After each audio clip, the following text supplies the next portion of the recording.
Sick. Sounds good.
Sick.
Hello, hello.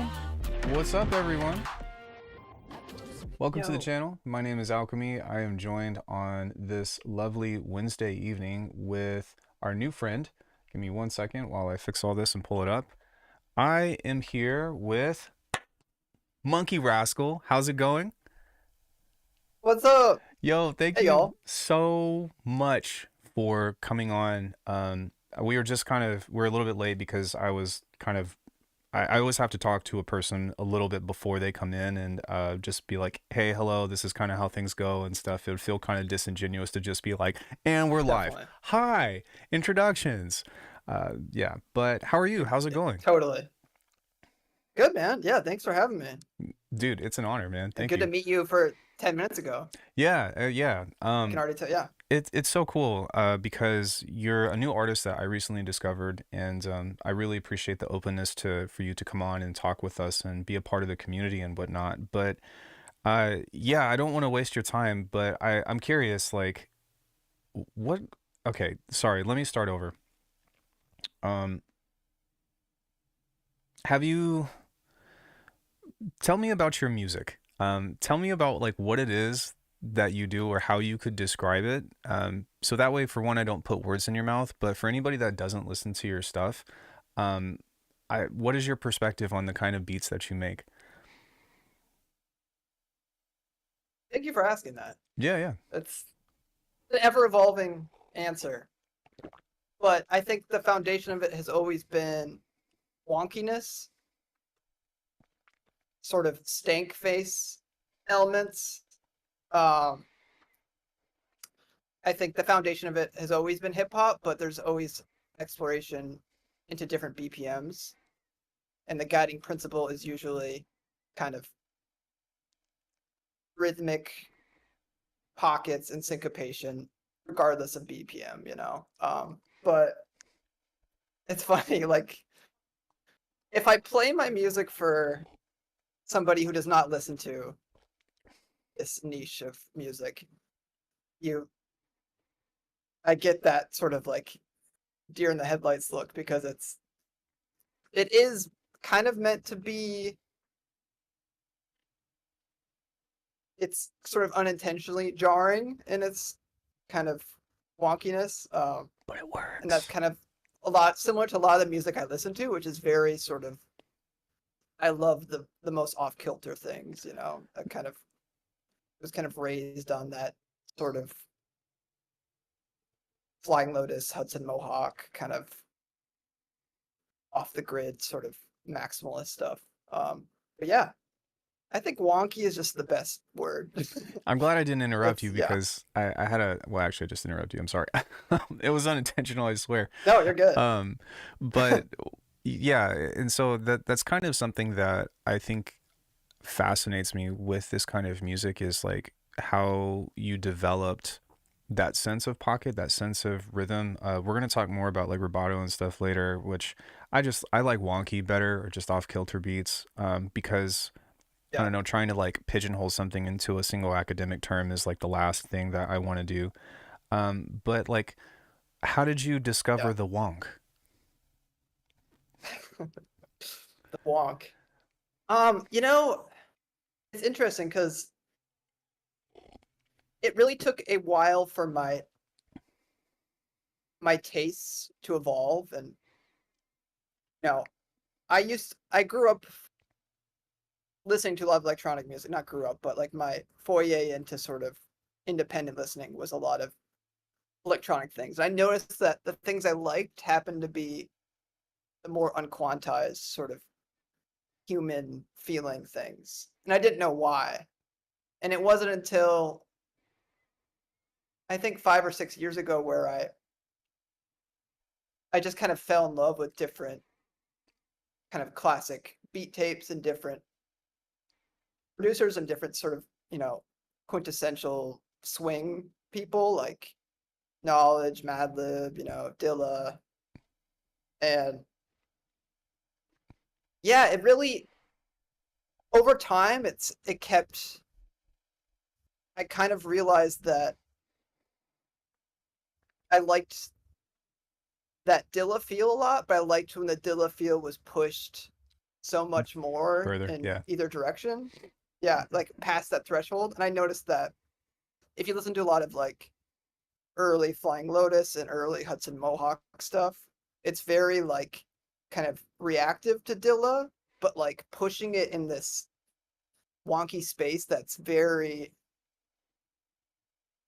yeah, it's like it's using those Dilla principles, but kind of like really pushing them. I remember thinking that was very interesting, and then hearing kind of contemporary people who Chi and Saruda and people that would incorporate that sort of time feel into kind of more bass music-y spheres. Because I had different periods where I was just obsessed with different types of production, and like the Chi and Saruda and Ivy Lab years were big for me too, and kind of like, oh, you can swing it this way, and also Yeah.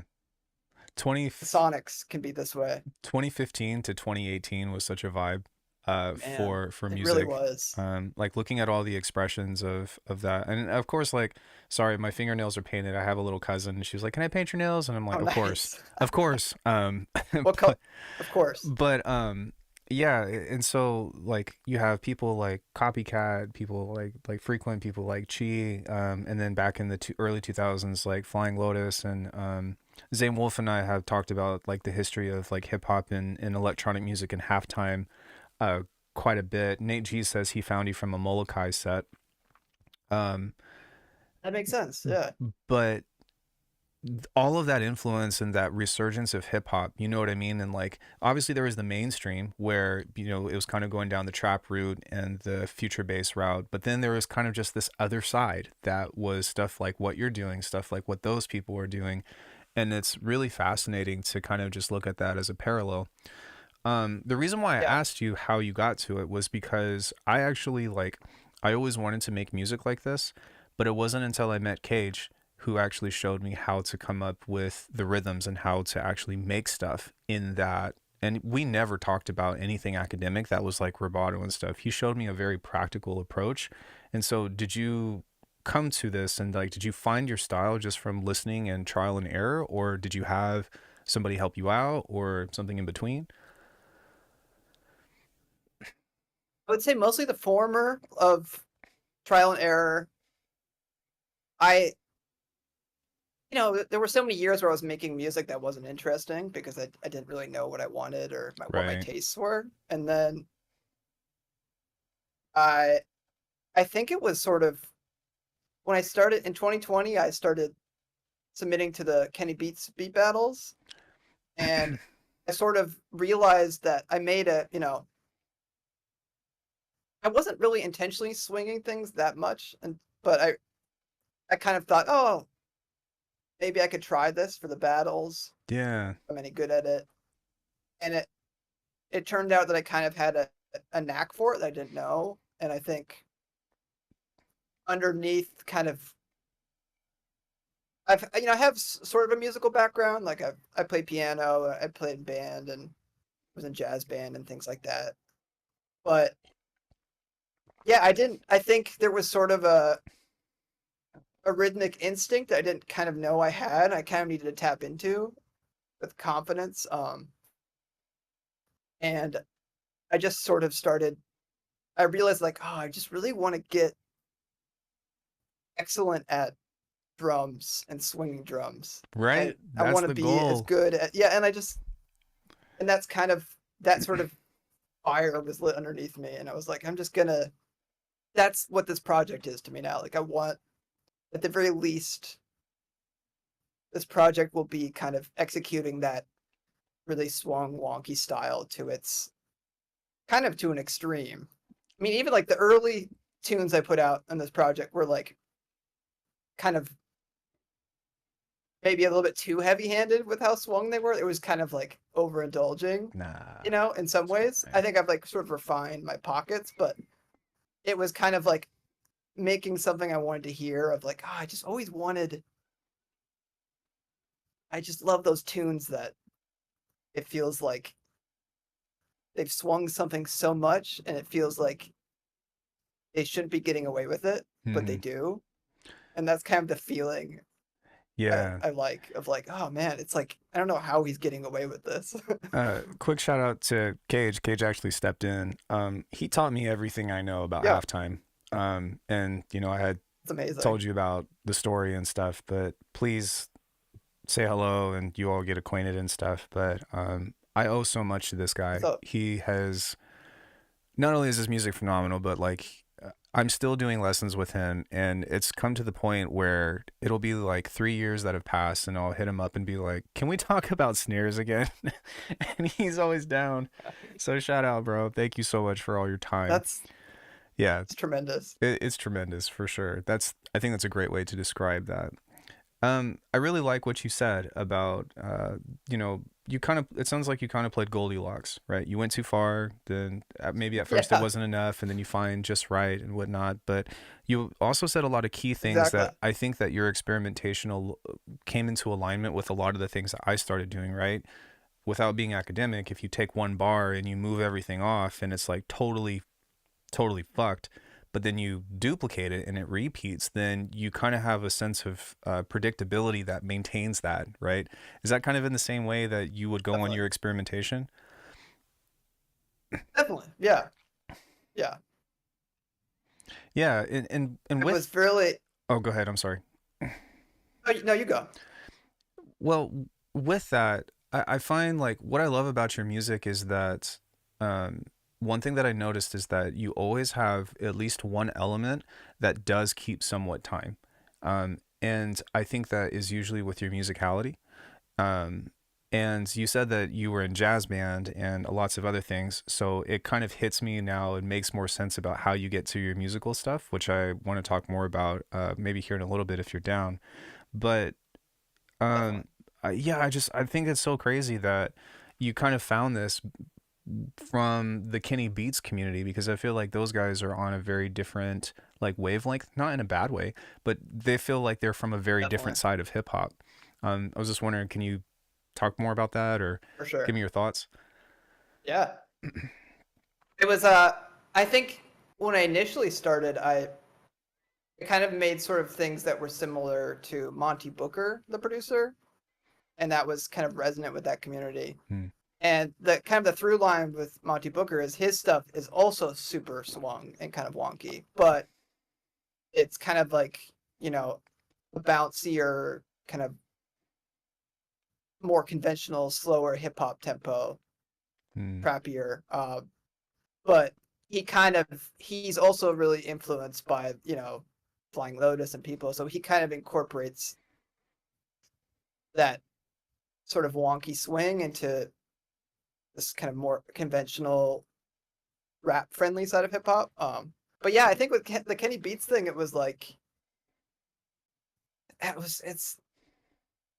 it really was just a confidence boost of like, oh, I think I should be making more things like kind of authentically and putting them out and kind of not thinking about it as much.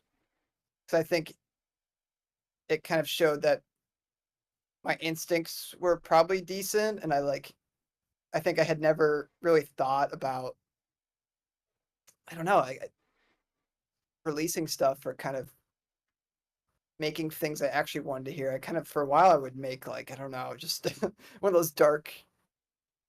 I would just make really kind of bland, kind of weird stuff that wasn't really what I wanted to make. Those spirit journeys we have. 100%. And sometimes those still pop up Yeah, and sometimes they last for longer than you want them to. It's just it's part of weird. it. I It's will I will say though, it really is. you do have a tutorial of your beat that you submitted, right?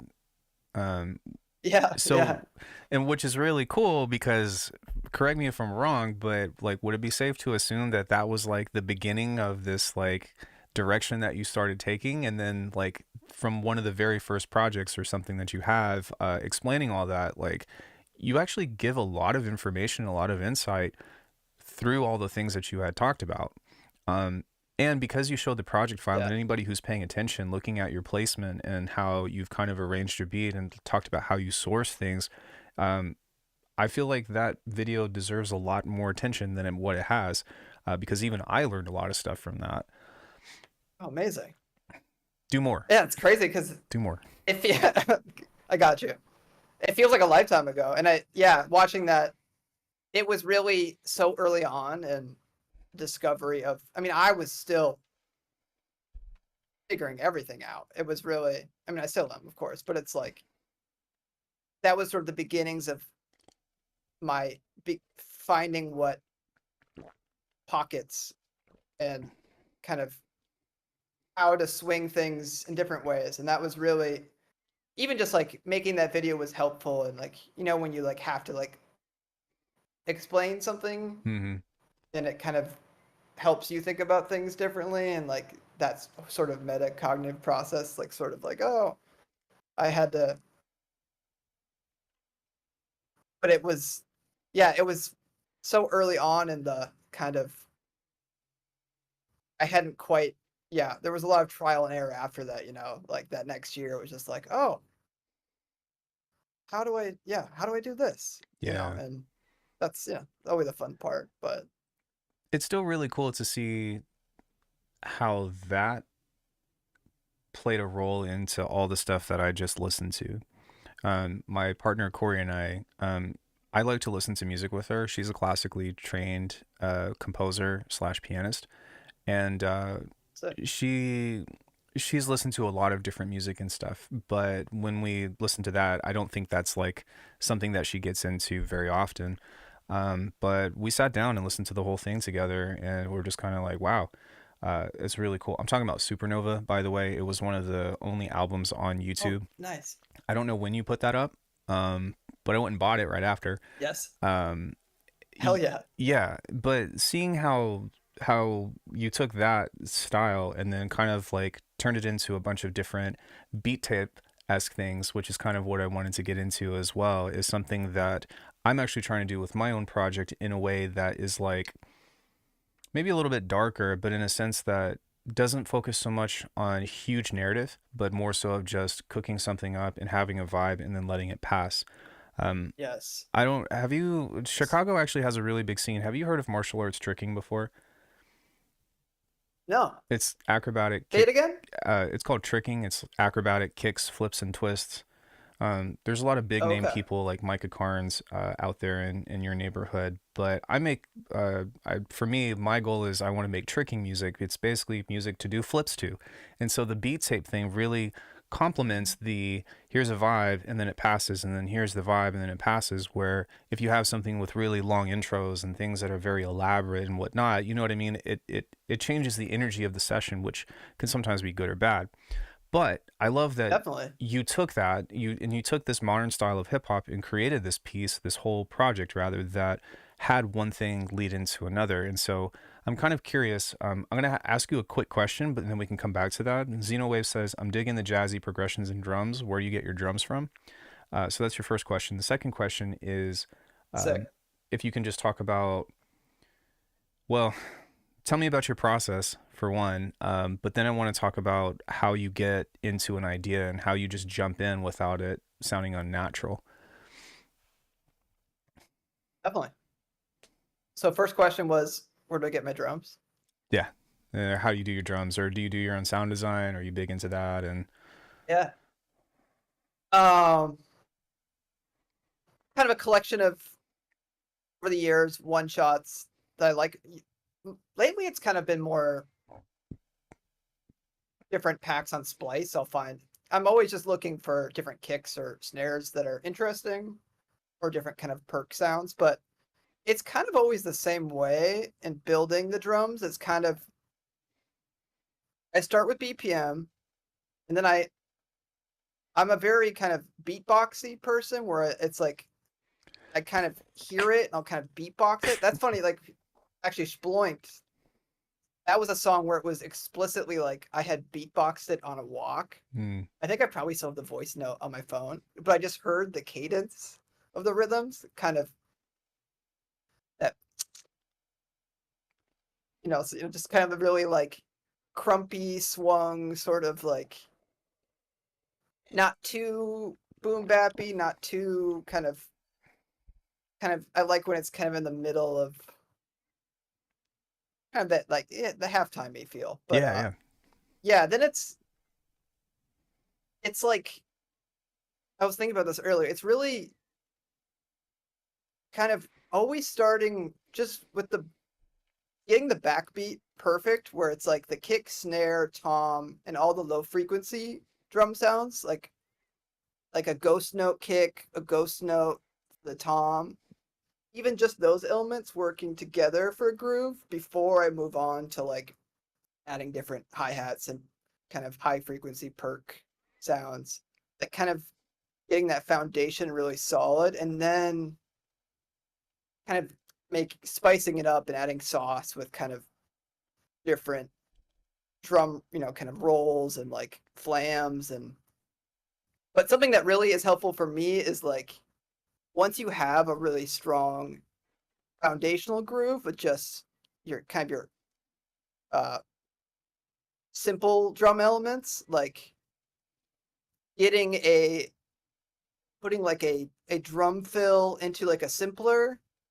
and kind of playing it randomly where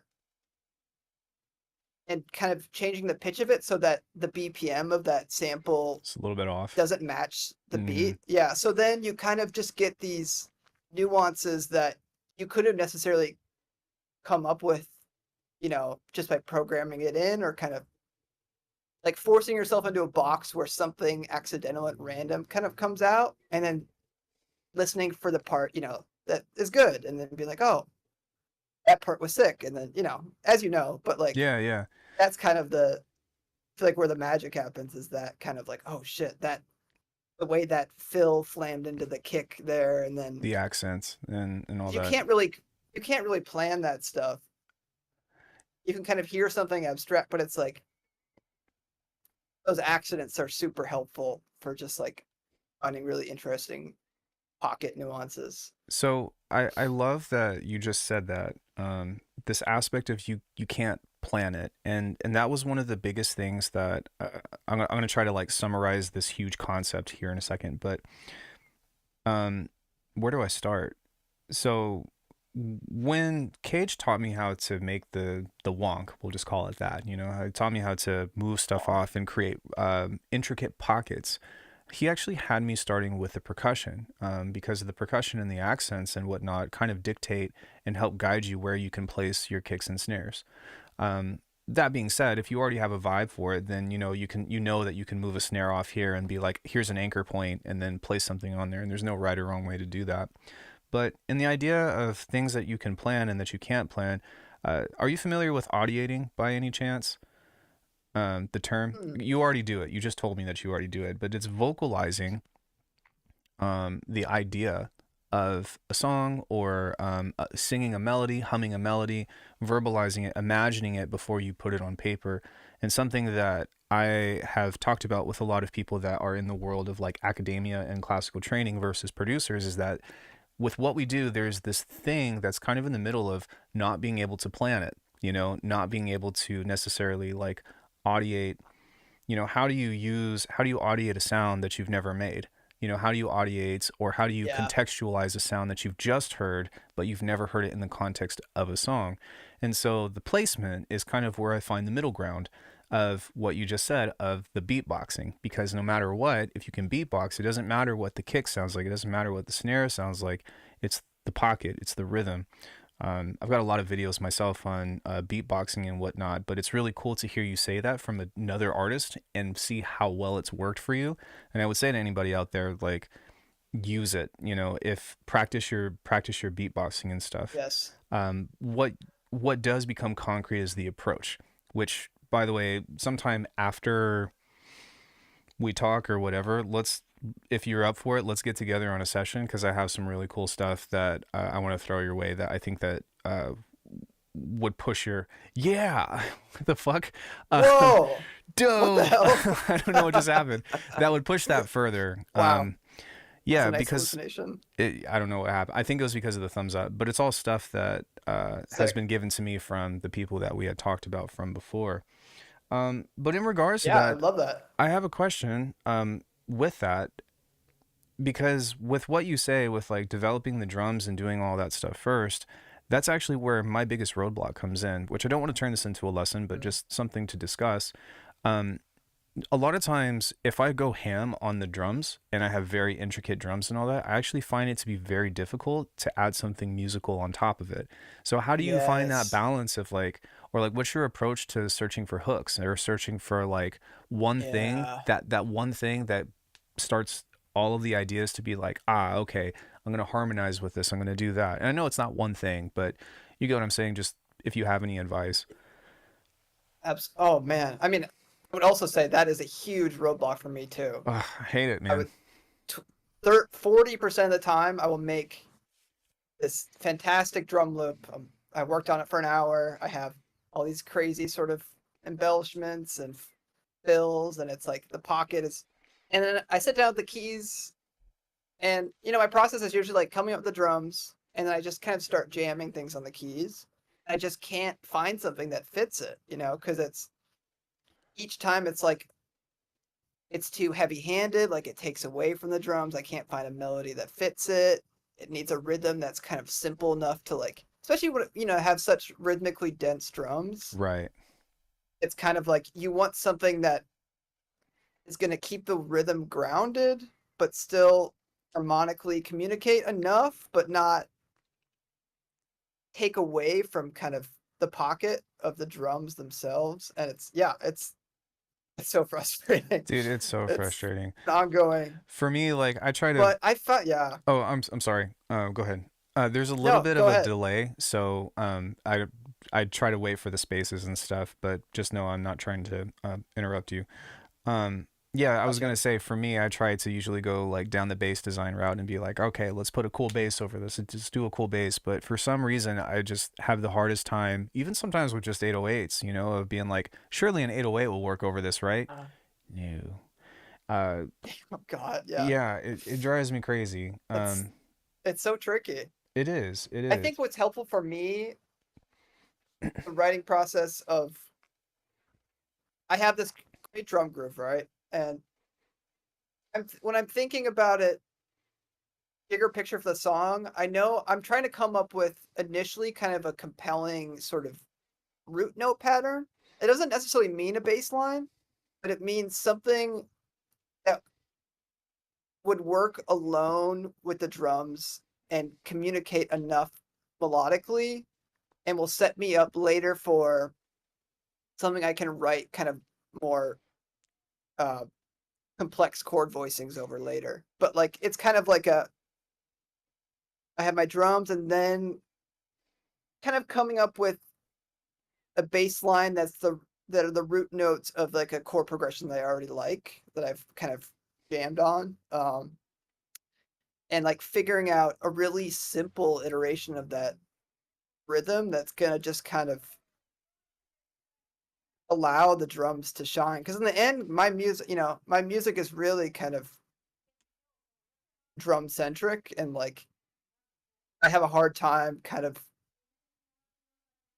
with my process. It's so like I pretty much always start with drums, and it's hard for me to move past kind of, I need to get the drums and the texture of the drums kind of to a certain threshold before I can move on, which is sometimes, it's a little rigid and it means I can get stuck, but it just has that, the lizard brain of portion is just like, I can't move on until the drums the drums are just very, the way I want them. 100%. It's annoying. It's something that I've talked with all these guys about, that really helps put things into perspective. Actually, something that Chi told me, he was like, which I understand on paper, but the actual practicality of it, but he was like, big drums, small bass. Yes. Big bass, small drums. And that kind of leads Yes. into just the idea of the busier your drums, the less room there is for anything else. And then generally, like if you listen to something like, I don't know, one of his tracks like Turn Up, or actually he just put out a couple of tunes today that is kind of more on the like, the rhythm of it is very simple of just, but all of the space is taken up by the other elements like the bass and whatever, and it creates that contrast, which on, like I said, on paper it makes sense, but it's really difficult to think in terms like that, to like kind of just have that awareness to be like, I know that I created this style or this presentation, now I need to go search for something like that, because a lot of times we're just searching for anything, or searching to be like just something to get me going, as opposed to, like looking at a rule book, I guess, if you will. Yeah. But for what it's worth, you hit it on the head, because it's the negative space element is kind of everything. Yeah, silence.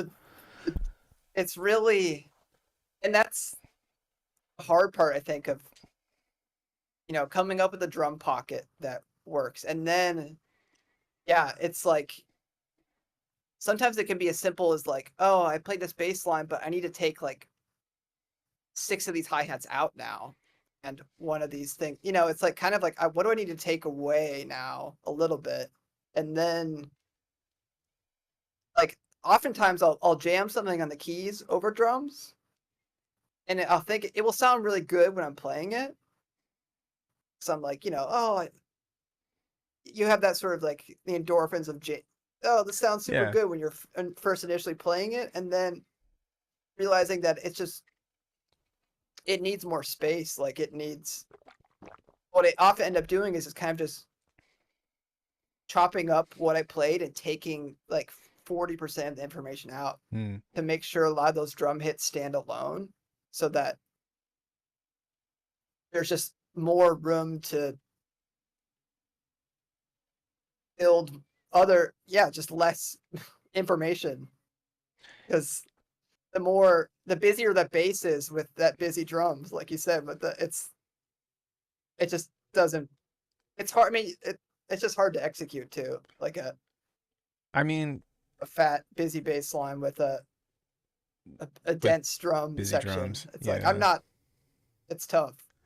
I mean, something that I really admire about what you do is that you do find this really cool middle ground of having stuff that does include a lot of musicality and a lot of harmony, a lot of inflection, a lot of little fills, and a lot of stuff like that. But for one, the timing of the phrasing is so tight. Everything is choppy, but it works so well. I wouldn't be surprised if you would do something, or have done something in the past, of maybe just write a chord progression and then let it play over that, and then just like put it into audio and just start cutting, and then being like, oh, what if I did this little fill here? Oh, what if I did this little fill here? Or maybe went on Splice and found something to kind of work over the top of that. But I think that is like it's like a low key, underrated skill that you have that not a lot of people talk about, not just with you particularly, but with the execution part of that sense of negative space, in the way that you have a relationship behind your musical elements and stuff.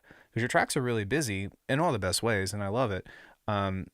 But the music of it is very tight, is very close, and I wouldn't even be Thank you. surprised if maybe because people have talked to me about this, but sometimes you can replace your percussion with very staccato musical sounds, that maybe might supposed to be in place of whatever you have, maybe like your A, or like you've got a phrase A that's like tick, tick, tick, tick, tick, and then you have a doot doot doot doot, and then that way you play off of them.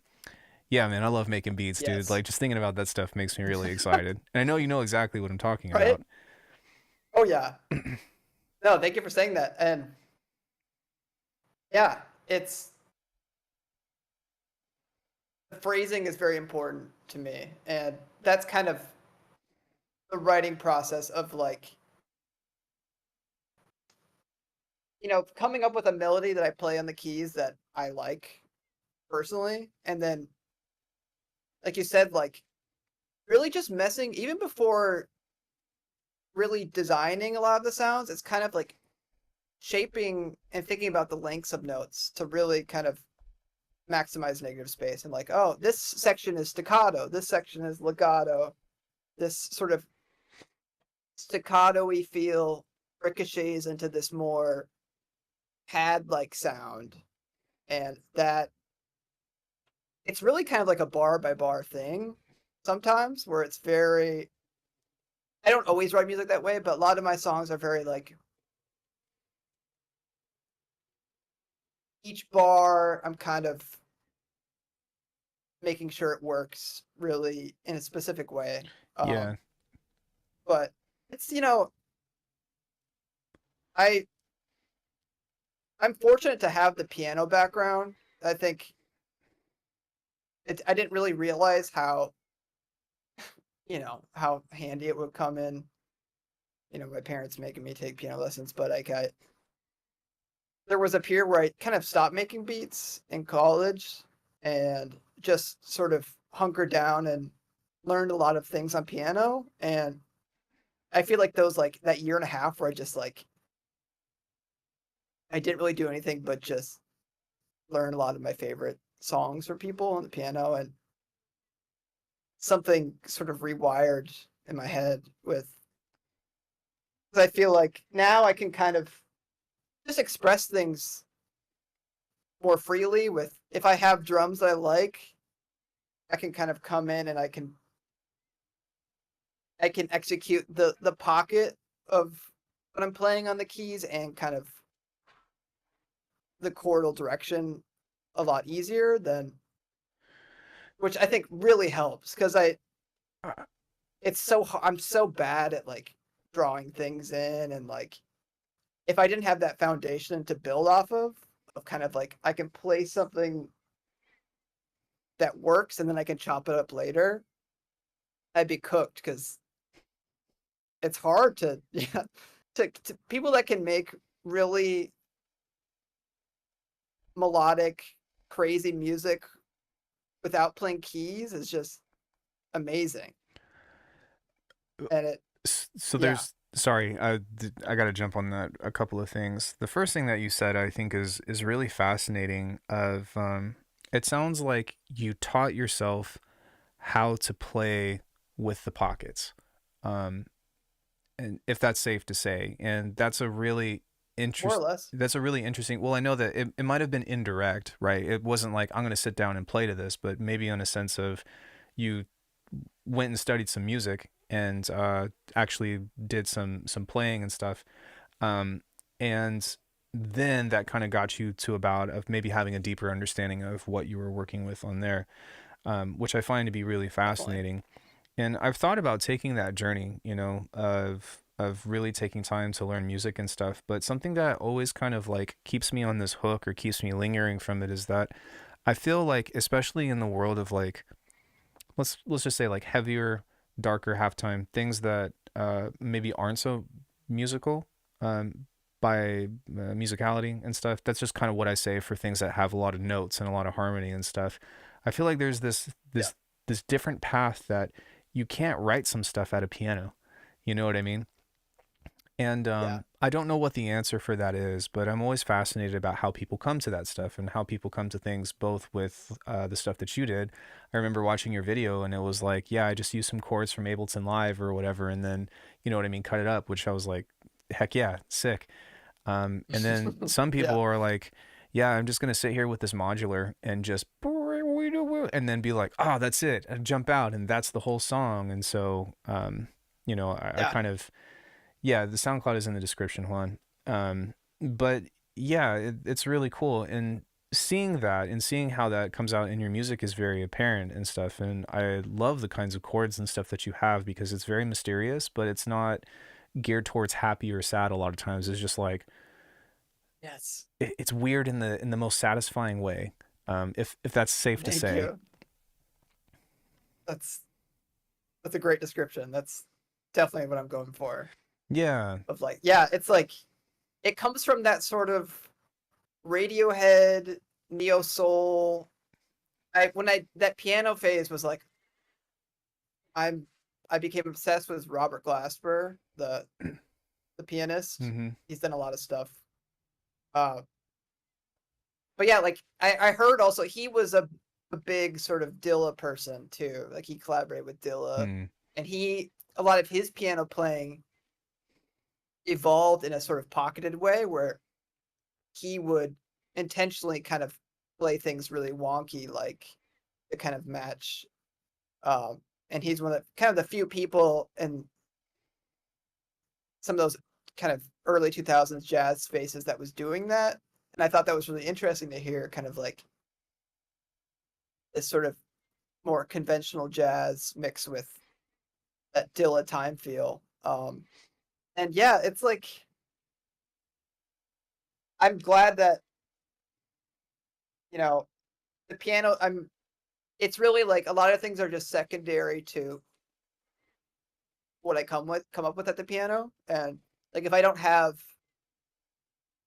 the melody solid, I can't move on, which is Same. like, and many people are the same way, but I think Yeah. it, uh, starting from that and then moving on to production, I think is why a lot of my stuff sounds the way it does, because it's very like, it's just getting all the sort of like counter melodies there first, you know, kind of getting all the parts there. It's really like, if everything can work together without any processing, any bells and whistles first, just from like a rhythm melodic standpoint, like, then it's like, okay, time to like fuck it up. But it's kind of making sure, like, even if it's the shittiest sounding synth in the world, you know, Mm-hmm. if the chords in the pocket of it work well with the drums, that's kind of the That's starting the place vibe. for me. But Yeah, I agree. exactly. It's something that I try to do very similarly to that, to a fault, actually, which I'm trying to actually get out of, is a lot of times I'll write a melody with a sine wave, and then I'll actually try to design to whatever it is that I wrote and change the sound over time while I'm recording an audio. So that way I've got different versions or different expressions of it, because that can also sometimes lead into the counter melody. But if your musicality isn't there, you know what I mean? Or you just only can come up with basic bitch melodies, then it kind of, you know what I mean? It kind of still creates these stop gaps in there for you to be like, okay, I feel comfortable moving on. And also, I think that even as a sound designer and people that we have like signatures and aesthetics, it's very easy to kind of get back into making the same sounds or very similar sounds. And so there comes this challenge of trying to diversify. And uh, I don't know, I think that it's just interesting to look at how an approach can help you get somewhere, but can also create these like limitations on you that can hinder you from your music evolving. But when I, Absolutely. when I listen to your stuff, though, like you have such a wide palette. I think that you have a flavor, especially with the kinds of chords and stuff that you use. Lots of, sorry, I'm not trying to tell you about your music, but just things that I've noticed. You do a No, really please. awesome job of playing off of the like uh, half note progressions, da da, you know, in lots of different ways. Yes. Um, and I love that you continuously like make that super fresh. But um, yeah, I'm curious, like whenever you write stuff, are you usually just looking for a synth first, or like what comes first? Do you try to write chords, or do you try to find a synth? Do you try to find a sound? Are you a preset surfer of like no, no, no, no, no, or you know, I don't In know. there. Yeah, a lot of times I go to sometimes will be, I have Lounge Lizard, the electric piano plugin, and I just will use that just to figure out what I want to play. Oftentimes most it's like drums, and then like, okay, what I need to write the melodies for this. And I'll come up with something with Lounge Lizard, and then I'll be like, all right, what sound can I replace this with? And then it's kind of the synth exploration of like, just like, I really think about it from like a timbre sort of perspective of like, what sort of like, you know, it might be as simple as just going into Splice and looking for a one shot of like a kind of something Just a vaguely that I'm tone. looking for. It might Yeah. be kind of building it. For the most part, I kind of like the approach of like, I have the MIDI information that I like. I'm just gonna like kind of find different synths and plug them in and see if it works and see if I like how it sounds, start tweaking it. But sometimes it's, a lot of times I'll like, well, I'm big on grouping where I'll, you know, like I'll have a big group of synths layer where it's kind of like I keep stacking until it sounds like something Yeah. That is so cool. unexpected. Well, the reason why I say that is The because group, like you don't overcomplicate it, you know. Not to quote Kenny Beats, I actually thought it was a yep, saying from Chi, and then he was like, "No, that's from Kenny Beats," but the don't overthink shit. Um, yeah, but I love that's that, it. That's it. It's, yeah, it's so helpful. I mean, it can be a paradox though too, where you're like, you're thinking about not overthinking, of course. and you're, you know, yeah, but it's generally a helpful philosophical sort of thing where, because I know for me it's like, it's following the sort of musical instinct first, and the sound design really comes so much later for me. Sometimes it can be like this synth design really inspires this musical idea, or Right. this. It sometimes goes the other way, but a lot of times I find that it's kind of like, yeah, finding the layering that works for the idea I'm expressing first, and then because I mean I just love to kind of get my MIDI in, then resample it, and then just get really deliberate about cutting things in audio and getting things really tight Yeah. and kind of really maximizing the negative space. Like even just as simple as like, I mean, cutting off the tails of so many little sounds and just making sure there's just no overlap of anything and just getting things super tight and Especially with drums. chopping up the tails and just reverb tails on everything. Anytime a sound is kind of like, I don't know what it needs, sometimes just layering in a printed reverb tail over the dry sound is just super helpful for me to kind of like hear it in like a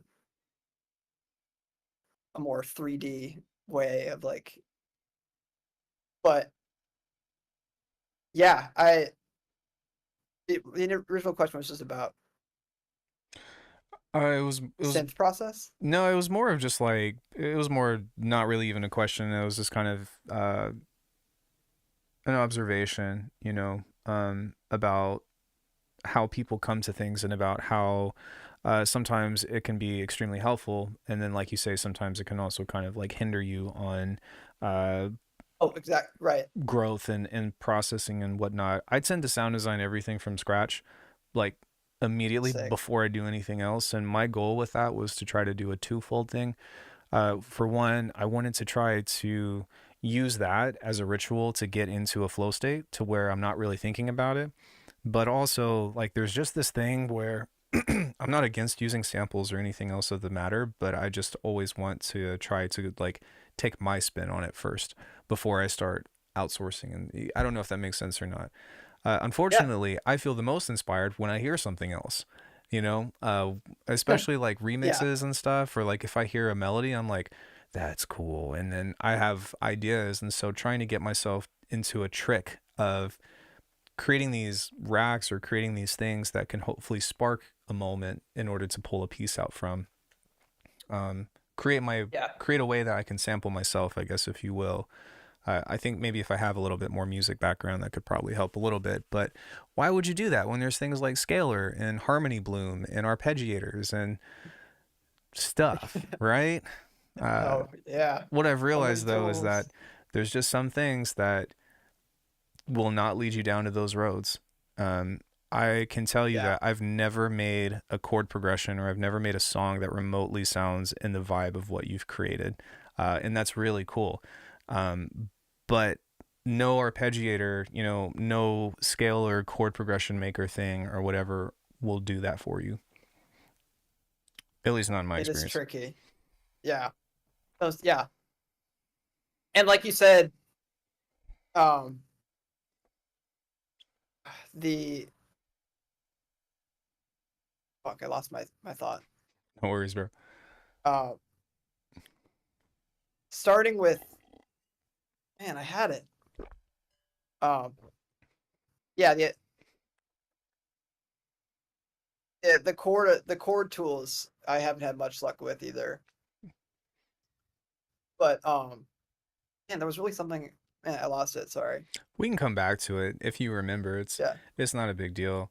Yeah, intention, but sometimes Gloom was saying the intent. Sometimes the intention needs to be a completely different approach if you're trying to achieve something specific, and that's why sometimes I put halftime music on a pedestal because of how much technical you have to have along with the musicality side, like the stuff that you and I Yes. were talking about with beats and all that. That was a really big hurdle for me, and for a lot of people that make that kind of Yeah. stuff, kind of like you're just like, I just have it, and that's really impressive, and that's something to be admired. But you get what I mean? It just is a testament to like for somebody that knows nothing about this genre, or even for people that have been listening to hip hop their entire lives, because I grew up on that. I'm from LA, and so I was in the scene when Crump was big, when Adult Swim first came out, when all that stuff was Nice. dropping over in LA, and I still had to have somebody like sit down with me and be like,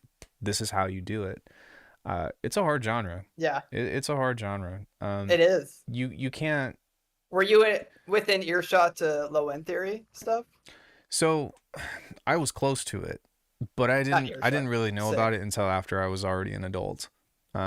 I never went clubbing Yeah. or anything like that. I left LA at like 16, came back at 19 for a little bit, so I never got to be exposed to that kind of stuff, but still have a lot of connections there, Yeah. still have a lot of, people that I talk to or whatever, but yeah, that probably would have changed my life.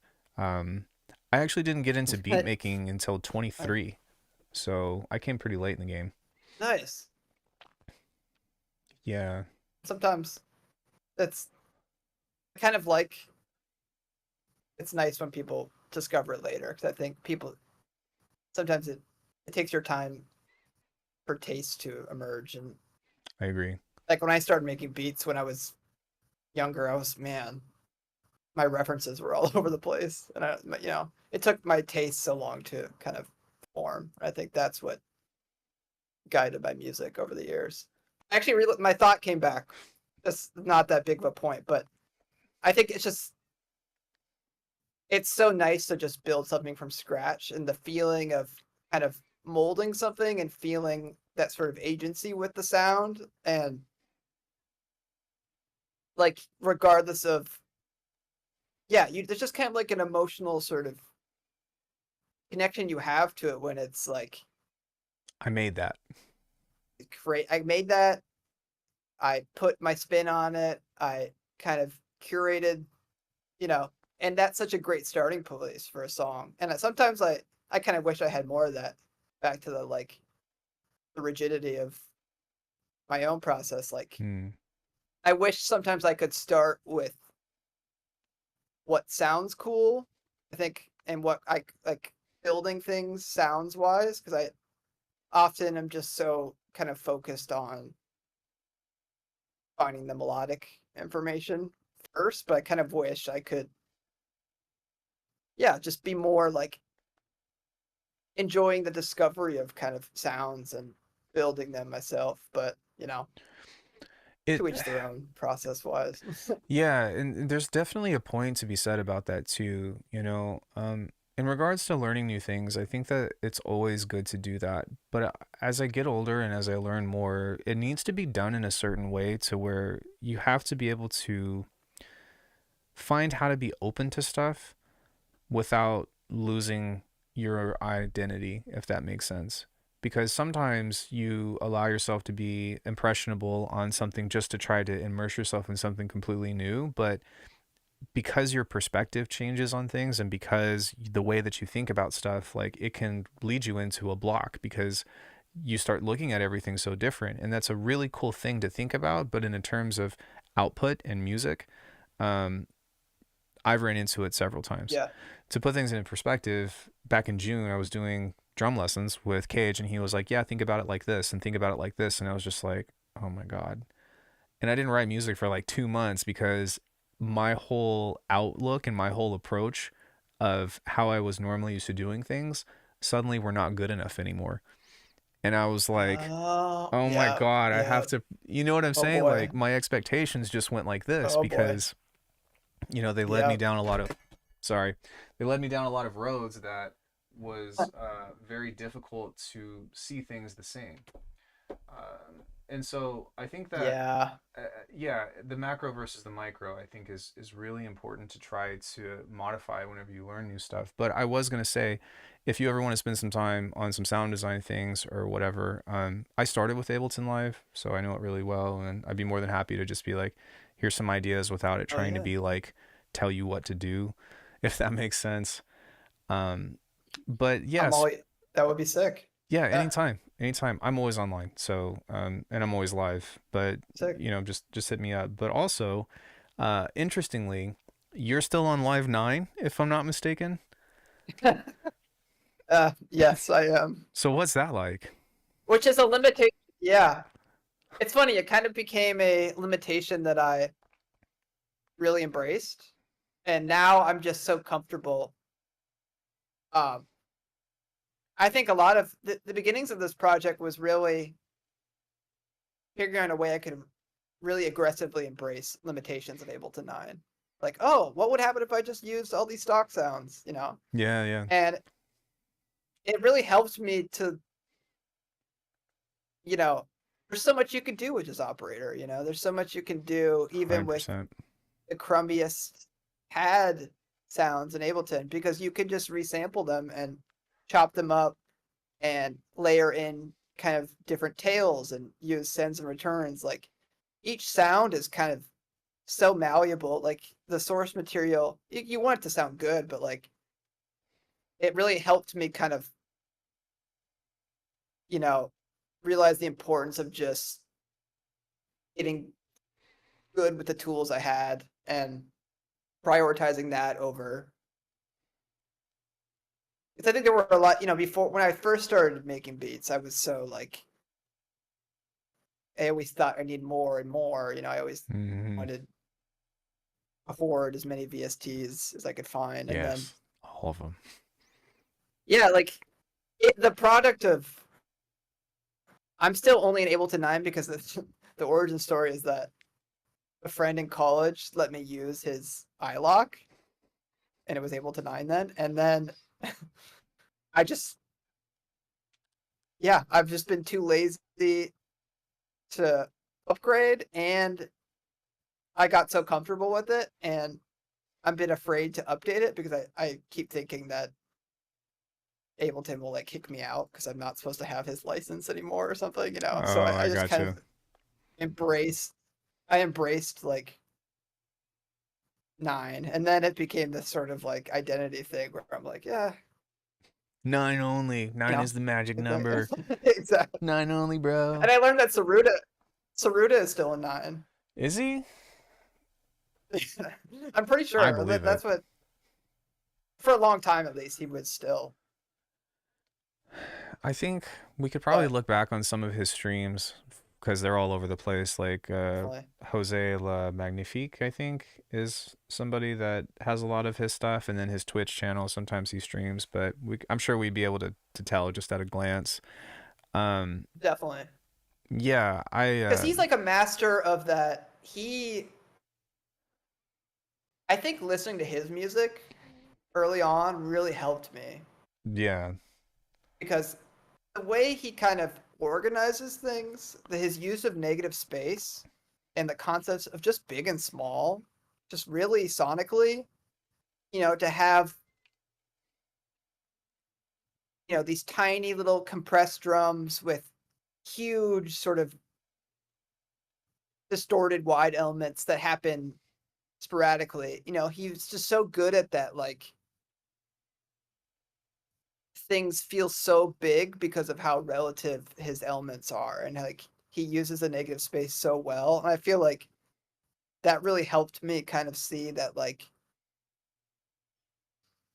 yeah, if as long as you kind of really prioritize your dynamics and negative space, like, it kind of doesn't matter where you're getting your sounds. Like, those true. fun, I think, really being smart and economical about like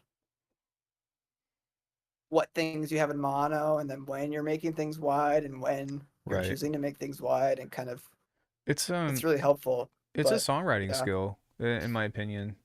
definitely. Because the phrasing and how you choose to do stuff, with especially if you're making the sounds, something that we talk about a lot on this channel is Cohen sound, of course. One of my favorite songs that they did was Tetsuo's Redemption, where the first phrase is like boom dum dum boom dum boom, and then they have this fill that's wow wom, and that part, that wow wom, is in stereo, and the other part is completely in mono. So it creates this groove along with the timing and the phrasing of that stuff to where you're just like whoa whoa, and you're just like whoa, what the fuck. Perfect. And yeah, immediately, like, you can kind of already tell like how that would hit whenever you have that contrast that people a lot of times don't think about. And speaking on the It's matters of so effective. right. yeah, and then that's like the micro, right? But then you look at the overarching thing, and something that I love about his music is that he has a lot of stuff that I would say is in the esque of like beat tape and more traditional means. But I don't know if you've ever watched him work, but he'll have his drum groove or whatever, and then he'll sit on it and make like three or You're four talking about different. Saruda? Mm-hmm. He'll sit there and make Yeah, three okay, or four gotcha. Yeah. different ideas, and then figure out how to make all those ideas into a single song. You know. Yeah. And it's really cool to Yeah. watch. And I've taken a lot of inspiration in that way, and a lot of the like more hip hoppy music that I've done. Yeah. Yeah. I have seen a couple of streams. Yeah, it's so he's so masterful at that too. And like yeah, the combination of like those four ideas make kind of weaving them in together and kind of the yeah, his instincts are just so good. Like Yeah. he just makes these big choices that work really well. I feel like I remember like watching his streams and just being like, wow, he just did that so I mean, that's always Right. cool when you Just just see like someone that. do something super fast, like it's nothing. You're like, what the fuck? Right. Same. And But I that had kind of, always wondered, like, I would listen to his music, and he was one of those people where early on, I was pretty new to like the halftimey stuff, and because I kind of just for the reference, like my arc was kind of I liked a lot of like the Lucky Me producers, so like Hudson Mohawk, Rusty, mm-hmm. and some of that style of music, kind of more glitch hop Yeah. stuff, and then I discovered Mr. Carmack, and then kind of like Courteous Family producers, so Saruda, Hoppa, those guys, and then from there, like Ivy Lab and that. But when I heard Saruda's music, I was like, oh, it's, Yeah, this I didn't exists. know. Oh I shit. didn't know how that. Yeah, and I didn't know how somebody could do that in a way. Yo, look who just showed up. And then, Are you in the chat? Saruda? No. Haley, how are you? Chi just popped in. Gee, that's trippy. What's Chia, up, dude? I was telling him that I actually found him from hearing you talk about him. But yeah, he said Monkey Rascal, big fan. Dude, thanks for showing up. I hope that you're doing well. Unbelievable. That's yeah. We were just talking about Yuchi. Fuck. I'll go here. Yeah. He just put I out. was hanging out with Blake Scourin in Chicago, I don't know homie, who that is. and he was talking about meeting Chi and being like, oh, like being so starstruck. You're like, I don't know what to say. Yeah, And, yeah. like Blake is a legend too. But he was like, yeah. So we Chicago big Chi fans all around here. We're like huge How could you Chi not? fanboys You know, here. how could you Yeah, not? it's exactly. Actually, he just put out 2 new tunes today, I believe. So you can go check that out. Where are those out on every platform? I want to talk about your music too. But just as a means of like, remember I was talking about saying, hey, support your friends. He just put out 2 new tracks, and go buy them. The other thing that I was going to Why? say, not to put you on the spot, Lee, but whenever, if and when you ever want to come on the channel for an interview, you know, you're always welcome. I'd love to have you. Man, I love Chicago. I would live there if it wasn't brick.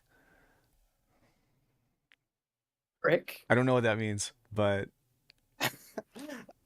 I don't know what to say right I now. feel like I already agree though. I don't know what it means, but I don't know what that means I'd probably either. agree. Probably Yeah. windy and cold. Oh, Yeah, it's it's awful. on all Yeah, it's platforms. atrocious. So go grab that. I Oh, hell listened yeah. to one of the songs today, and it's really awesome. But speaking about your music, all of your Yeah, I mean, I was just saying that Eddie Morphine was like rewired my brain chemically. I mean, like genuinely, like when I heard Craven, I was like, right? oh, Oh man, like chemically, I think my brain was altered forever hearing that song. So, blend gee, is like, yeah, offensive. that's like, I agree. you, Yeah, and you know what's funny it's is if he hopefully, like, I don't want to put words in his mouth, but you know how he told me how he made that song? Guess.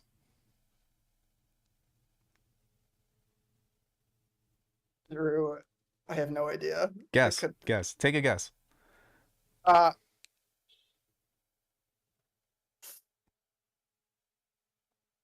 accidents? Happy accidents? That means a lot, man. Drugs? Drugs? No, I wouldn't say that about him. Not on the channel, anyways. That's none of my business. No, I think that he was just. I'm not sure if that song in particular was either from him doing a beat on the table or if he was beatboxing.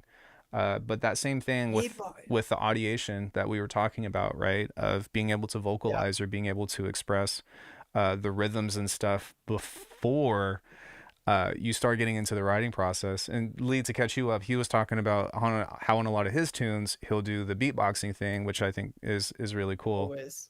Yeah, the beatboxing thing, and then just being able to vocalize that. And so, it's anybody else that's out there like that wants to make beats like this, like uh, getting into beatboxing and putting it on a timeline, and then lining drums up, and then taking that and moving it off, and whatever is one of the best ways to kind of get into that stuff. Um, as far as I know, sorry, not to change That's the subject, but all of your music or most of your stuff right now is on SoundCloud, right? Like, how can we, you know, because you have a lot of stuff that I can't necessarily buy, and if you know me, I'm the kind of person that buys people's music. I don't just like go download it, just because there's no money to be made in music these days, at least I feel. And so when it's a direct purchase, I'm like, dude, like your success is my success. He said beatboxing is a absolutely good anchor to fall on. You'd be surprised your creative potential when you're not faced with a grid. Yeah, 100%. real, man. Um, Yeah. yeah, rubato, man, rubato. That's the thing in my voice memo. Got to actually use them. Yeah, I agree. But yeah, like, what are your plans with your tunes, or like, how can I buy your shit, your other shit? That's I need to do a big Bandcamp upheaval. Want to get on there. So much of this project has been like, oh, I'll make something and be like, I just want to get it out there, and then SoundCloud is kind of the fastest track to that, because a lot of times it's like, I'll make a beat and I'm not really thinking long term a lot of the times, and it's only until recently I started putting things on Spotify, because I was like, Really? yeah, and Spotify and Apple Music and all that, but um, yeah, Bandcamp is next for sure. I think it's safe to say that a lot of people, myself included, want to have your stuff in our libraries, so hop on that, and then feel free to post a link in my Discord on self promo, and I'll, be sure to share it and stuff of like, Oh yeah, hey, because I have this thing that my instructor, a martial arts guy or whatever, but he says your success is my success. And that means something to me, and that's something that I think is a helpful thing for the community in its own right. Um, yeah, million I want your percent. stuff on my playlist, and I want to be able to play it out at the gym and be like, Hell people yeah. ask me questions, and I get that a lot actually. If I'm playing something and no one's ever heard it, people will come up to me and be like, "What are you playing?" And I'm like, "Oh, it's this person, Mhm. it's this person," or usually it's one of those guys, in chat, or Yeah, um, but word of mouth, and hopefully doing things like this, like hopefully more people will learn about your music and figure that kind of stuff out, because I don't know, that's just how I feel like things should work, for better or for I, worse. a million percent. Yeah, Do you have I'm not sure, are you part of any labels, or are you interested in any labels, or always. Yeah, I'm not currently affiliated, but me neither? my dream is like, it's definitely a pipe dream, but like Warp, Yeah, just to like brain feeder for maybe. I don't, I'm not, Brain Feeder, Warp. It's like, I'm a huge fan of like those big ones. Hmm. Warp, Brain Feeder, Lucky Me. I'm just like such a big Hudmo fan that like I'm like almost kind of like yeah, I'm like probably in the 0.05% of Hudson Mohawk's listenership historically. So like I'm like, yeah, to be anywhere near him sonically and label wise. But yeah, I've fuck with a lot of I've like kind of like chatted with some people online and kind of a lot of the labels on the up and up. Yeah. Um I fuck with like up the upscale stuff and like I mean I miss Courteous Family, but like yeah, just I was raised kind of on Team Supreme stuff too, so Seems pretty, yeah. I've Yeah. yeah, I mean, to be honest, having control over your own stuff is, I think, generally best. But at the same time, honestly, I don't think that it's a quality issue. And I'm not just saying that to be nice. I mean, like, you know, you make really good stuff. And I thank you. admire a lot of what you do as well. And a lot of other people do too. So I think that it's just a matter of time. In fact, I feel fortunate that I caught you before you're too busy to be doing other shit. You know what I mean? And I think that it's great to utilize platforms like this too to kind of reinforce of like, hey, this is a community. This isn't, I only try to get the biggest and best people here. It's like, no, if I like your music, I want to talk to you and have you on your channel or have you on my channel because you're doing a lot of things that I want to learn about. Your music resonates with a lot of philosophy approaches that I spent years developing. And I think that's the kind of thing that brings all of us together. As of now, Definitely. Yeah. your you have I've purchased three things from you. I have your Supernova album. I have Sploinked, and then what was the other one that I have? It was the other one that was on Apple Music, I believe, Freak Show. Um, Freak show, hell is yeah. there anything that is out right now that I'm missing that I could go buy? Um yeah, those might be the only ones on those platforms. Okay. Ev- Everything on SoundCloud for the most part, I have a free DL for. So if you want them and you want to play them, they're I've pretty much always been in the spirit of like Yeah, give it. if people want to play them, yeah, because and that kind of feeds into my approach mainly with this project is like I think just kind of putting things out quickly and kind of not deliberating too much and being really in the moment with like I think like something like Sploinked was something I made in 2 days, and was just like if I listen to this one more fucking time, I'm gonna hate it. I Yep. need to just put it out. And that's how it pretty much always is. It's always like I hate this now. And Get rid of it. I want it to be in the world. If people like it, that would be sick. But it needs to just the brain rot that I'm experiencing from listening this on loop Over is and hurting me. over And and also, over. Yeah. most of the time too, with my Ableton 9, I get to the point where my CPU is so It's fucked done. that it doesn't I can't even like I'm at like 90 tracks and like it won't let me play the song anymore, so I have to just export it and call it a day. Like it's It's it's done, really bro. like my limitations, yeah. Wow. Yeah. Like if I don't just but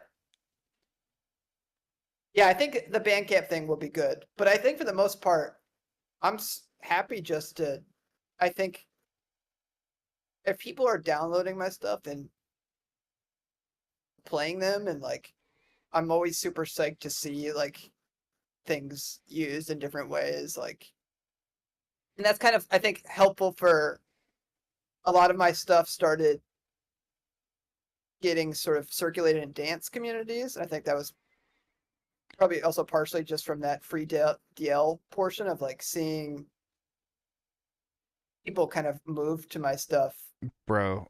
So was really fun. I live in Vegas now, and the gym that I talk about going and doing all that stuff. I'm formerly from Circus Soleil, by the way. And so my world Mm. of Oh, damn. music and the approach and all that stuff and the way that I think about these things come from a very movement based background outside of just dance. But this gym that I go to is pretty magical. It's got b-boys, circus artists, acrobats and all that stuff. And so to play your stuff in an environment like that and look at the reactions and all that, even outside of a club, is pretty profound. And I would say that if you get the chance to do that, go visit a tricking gym, go offer to Yeah. play a set for 30 minutes and just be like, hey, for R&D purposes, because the if you're paying attention, the reactions that you get and the interaction behind the things that people catch that maybe you don't, um yeah, like I said, I'm kind of at a loss for words of how to describe it, but Yeah. it's pretty amazing.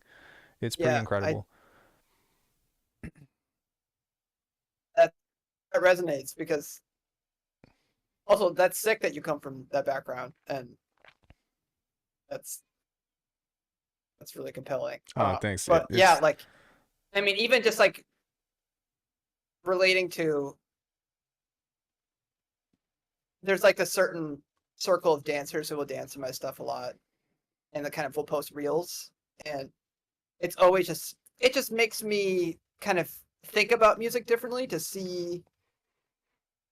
I unintentionally kind of started making things, and then people would dance to them, and then I would make things kind of reacting to seeing people dancing to things. I would so it kind of create this interesting interaction with like, oh yeah, it circumvents yeah, 100%. which is cool, which is similar to I think how when people start playing live shows, they kind of the way audiences react to things, they kind of approach things differently in the studio, and I think Yeah. that's kind of my version of it.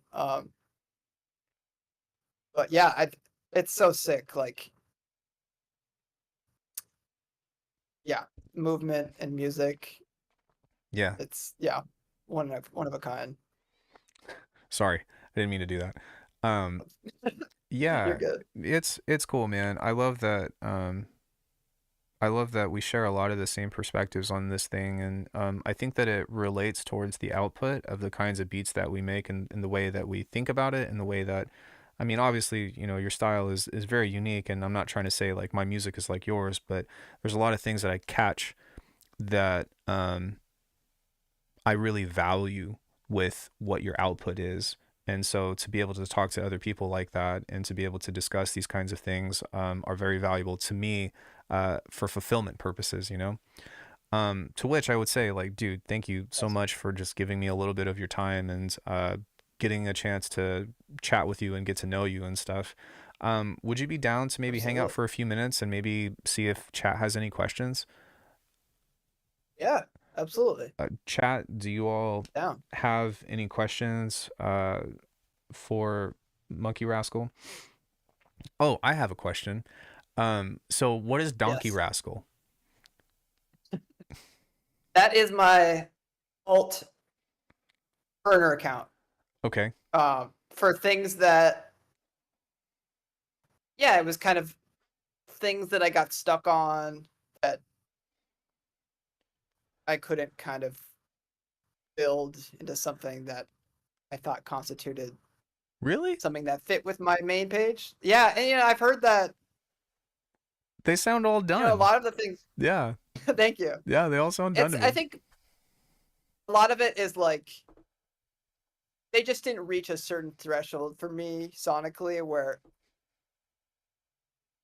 they for whatever reason kind of were like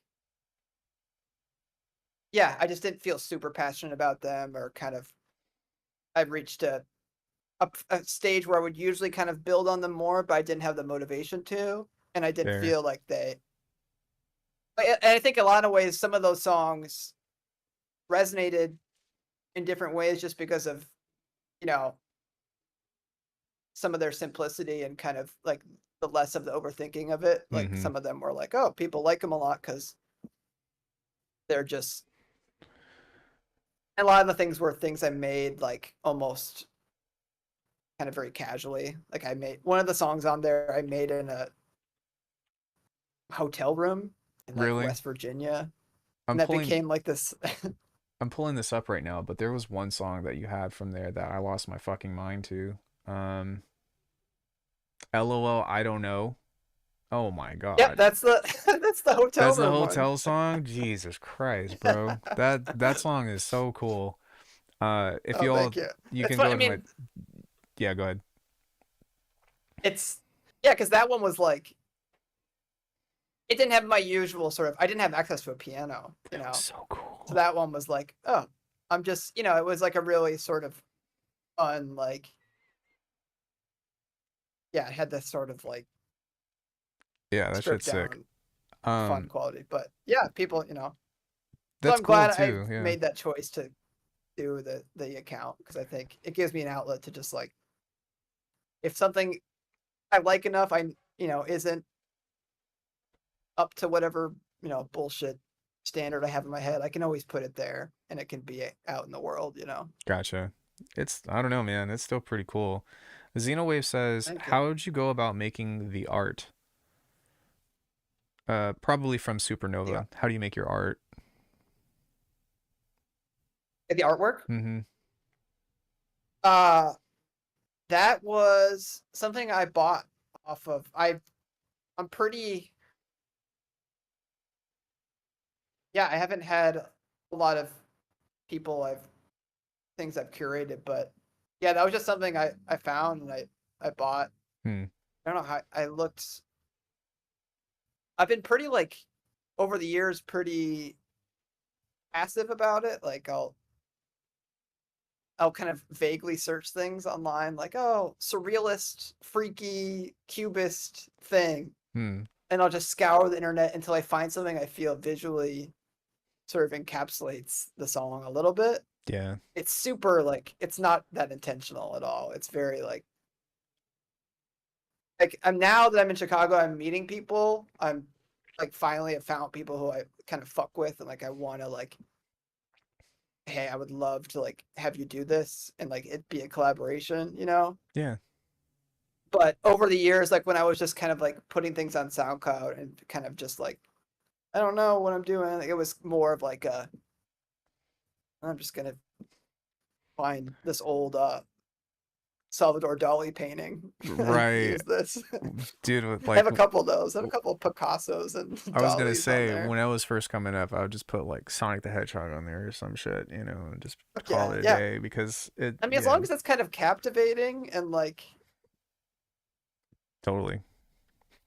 I was just thinking about it's like so how that's the little I think about that stuff or how little I did think about that stuff. So you say that you didn't put a lot of thought into a lot of intention, but I think that you at least went, an extra mile or two further than what I would do. I'd be like Castlevania or, like Sonic or just like, video game characters on there and be like, maybe like half and half. Uh, well, plugins, it's all Ableton stock. I only this is my like funny uh limitation is that the only plugin I think I have currently is Lounge Lizard, that's which incredible. is like it's yeah, and it's by means not that great. It's not that warm. It's like kind of crummy, but yeah, it's a combination of Ableton stock sounds, splice one shots, and just me. Something I've been doing lately is just doing voice notes on my phone and then resampling them. Uh, but I find that yeah, a lot of Ableton stock stuff kind of gets me where I need to go. Operator is a big one for me, and I just kind of got so comfortable with it that yeah, I use it for so much of my synth design. Just kind of, but That's how I've done it. Yeah. that's how Copycat was for years.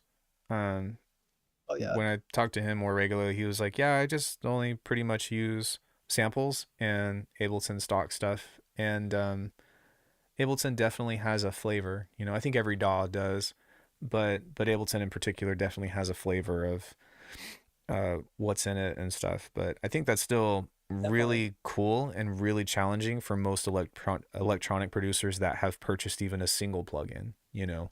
Um, Yeah. it's hard to do, but even for me, I think that Yeah. I was talking about this is I'm trying to actually go back and do less of, because I'm really big into like phase plant and all that other stuff, but I'm really trying to focus on just bringing out the tools of what Bitwig has to offer. I went from Ableton to Bitwig, um, and try to, you know, just make the most out of it. But there's still some shortcomings and like things that Bitwig just does not have that Ableton did. But the gap Yeah. is getting smaller and smaller over time. All right, last question. If you could tell yourself something at the start of your production journey, what would you say? Oh. Oh man.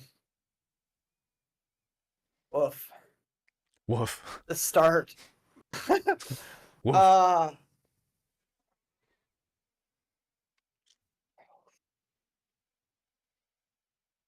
yeah, it's funny because like at the start of my production journey, my tastes were not what they are now, you know. And when I started making beats, I wanted to make like I don't know, I wanted to make like Lil Wayne beats or like I had this very different sort of palette Yeah, that was like, pulling from. yeah, what hip hop was and all that. So I almost like I don't even know what to say to that guy because that guy didn't even he needed just to explore and find what was authentic to kind of his musical tastes. And but I feel like the producer I was at the beginning of like, oh, actualizing like what I liked, realizing that I really liked, yeah, Flying Lotus and Hudson Mohawk and these people who made, this really interesting maximalist electronic music. Uh, I feel like I would just say keep just authentic, just follow your tastes and show up for your what you like. It's such a cliche, but like really, really prioritize making what you want to make here. Because the moment you pivot into some direction where you're kind of Yeah, meandering. it's not from that authentic place of making what you really want to hear, you kind of lose something. Because I feel like all the best things I've made, are just it comes from that like you're excited because you're making something that really hits your lizard brain and the way you like. Yeah. And Uh, you just got to follow that to the end of the earth. Nate G earlier, I didn't want to interrupt you, but he said something really funny. What was the name of your piano plugin? The Lizard Lounge lizard. Lounge Lizard. He was like, use Lounge Lizard to satisfy your lizard brain or something like that. And I thought that was pretty funny. Exactly. But Yeah, get a cracked version of lounge lizard. yeah, I think it's hard, you know, because a lot of times most people are finding themselves whenever they just barely get into making music and stuff, and that they're going to kind of do this and all that. I wish that maybe when I started there was more information on the kind of music that I wanted to make, because I was really into Yeah. Flying Lotus, of course, but I was also like into Seven Lions, into Noisia, into like really heavy neuro morphing sounds and all that. And I still spend so much time doing that shit. But I I would personally say, to me, like, I don't regret my journey, but I would say that if you focus more on the arrangement and build that as a skill, then the sound design and all that other stuff becomes so much easier to combine together. But Yes. if you are only a sound designer and that's all you focus on, it can definitely hinder you from being able to use that stuff that you make into a Yes. project, because you don't know how to contextualize it. So focus on the beat making, focus on the arrangement, focus on the songwriting or whatever kind of genre you're into. And now that Splice exists, now that you know your favorite artists all have sample packs, Chi has like three or four. He's working on some other stuff that he's getting ready Oh to yeah. release if he hasn't already. I don't want to say it because I don't know if it's out or not, and I don't want to like dox him. But yeah, he's got lots of sounds and stuff that are available. Saruda has sample packs. So everything that you want, every kind of sound that you want to have access to is already there. You don't have to do the sound design Exactly. anymore. It already exists. So well put. Yeah, I aggressively agree because yeah, at the end of the day, it's really finding that foot in the door with that part of the arrangement because the context of your sound design choices really are kind of,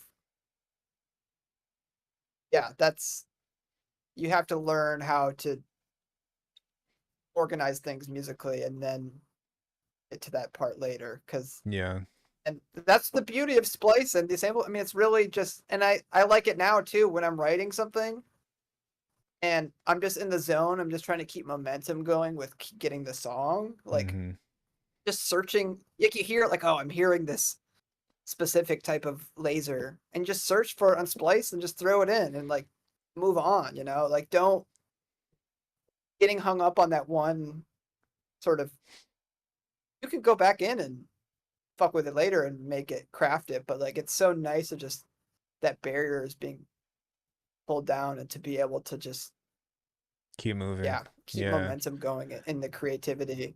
And then if you have a little bit of sound design and you have the skill of sampling, whether it be now through sourcing through Splice or through YouTube or what is it, Track Train, I think, or something like that, Yeah, Tracklib, whatever that's called, where you can ethically, sample people and pay them for royalties or whatever. Um, yeah, like there's all these different ways to access that. I think that, for me, I'm just too rigid on being bogged down by being like, I got to make all this shit from scratch. And then that one hurdle of how do I get a hook?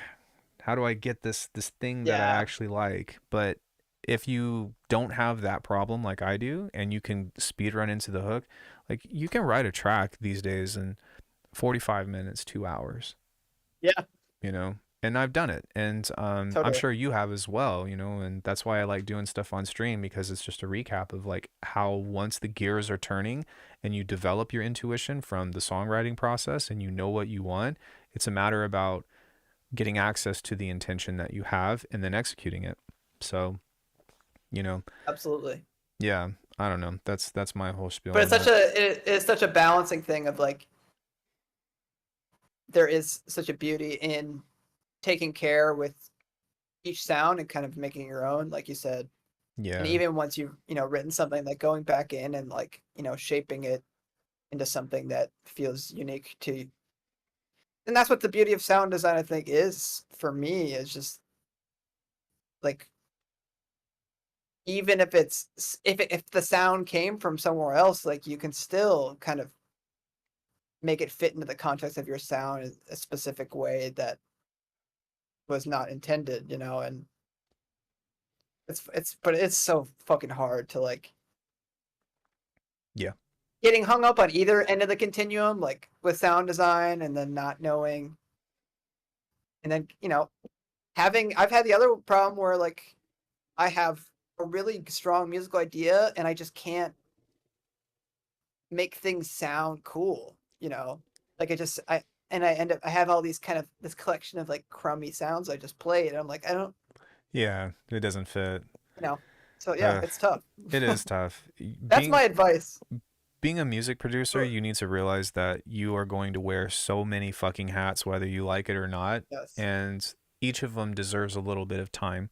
But if your priority is yeah, to make music, to make beats, focus on that. If your priority is to make sample packs and shit, focus on that. If your priority is to, do mixing and mastering, then you don't even need to make music. You just need to get people to send you stuff and work on their stuff. And you know what I mean? Practice finishing their tracks and bringing it out as much as possible. But yeah, dude, exactly. I had such a good time chatting with you. Good, You can always reach out or hit me up whenever you're free to hang out or whatever, and let's please. let's do this more. For you all, Yeah, I would love to do like a formal neuro exploration, kind of showing like I'm just, yeah, that's my jam. So yeah, I could please. I think it'd be really fun and I could even show you an Ableton 9 session. Do you would you mind sticking around a couple minutes after we hop off, just for Yeah. formalities and stuff? But yeah, dude, thank you so much from Alchemy and the channel to you. Thank you so much for hanging out with us. And chat, please, Thank you for having me. please go. Thanks for the great questions too. Yeah, of course. Please go check out his music. Like his music is what made me want to reach out to this person. Even if you didn't make great music, I'd still want to talk to you. But what I'm saying is, like, your music is sick, Yeah. and that spawned the curiosity to be like, hey, let me reach out. Yeah. Did you have any questions for me before we go, or anything that?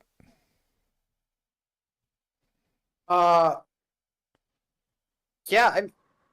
I was also gonna say at the beginning I watched the Rubato video, and yeah, I mean I could already tell watching that our perspectives would align a lot, but yeah,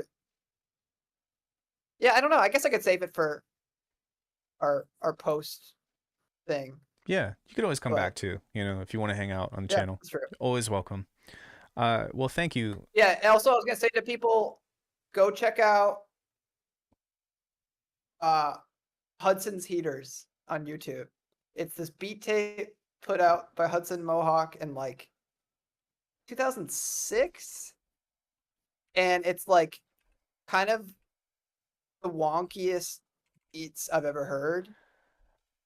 I know And of. it's so before, it has like it's just the grittiest, wonkiest shit. I have a copy of the vinyl in my room, and I always like I've been trying to plug it just randomly to people just to like kind of keep the spirit of it alive. But yeah, if that's a big inspiration for me, because if you want to hear like some really wonky shit like that, it's only on YouTube too. It doesn't exist anywhere else. I have like 5 of his songs. I Hudson's have Heaters. Fuse, Ice Viper, Oops, Overnight, Nice. Star of a Story. I don't know if any of those are part of that. Star of a Story is on there. Yeah. Oh, okay. So I've heard some of that. But yeah, that was back in like 2013, 2014 maybe that I found him. So yeah, Hedmo is pretty nuts. Big Dude, one. right on, man. Thank you so much. Please hang out for yeah. just a few minutes. For the rest of you all, I am going to cut the stream. I'll be back Friday streaming. I just got back in town, so. But other than that, thank you all, and check out Monkey Rascal's stuff. It's really worth it to have a listen through all of his every song that I've heard. I'm like, I did not regret the time spent listening to it. So, yeah. Bye, everybody. Thank you so much. Fantastic. I will see you all Cheers, y'all. on Friday. Let me cut the stream off quickly.